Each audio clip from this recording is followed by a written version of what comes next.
Sekarang ni kita buat proses permulaan masak kari kepala ikan Okey. Okey, mula-mula kita letakkan jintan besar, halba dengan biji sawi. Kita tumis dulu Okey. Bismillahirrahmanirrahim.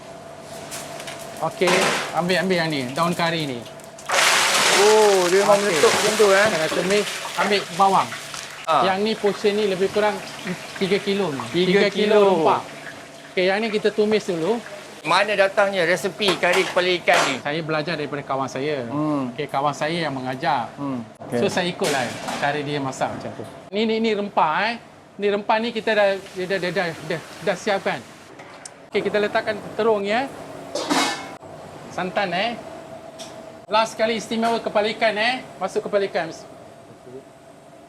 Masuk bendi Masuk bendi. Oh, memang last last. Api slow 5 minit lagi tu kita akan tutup dapur.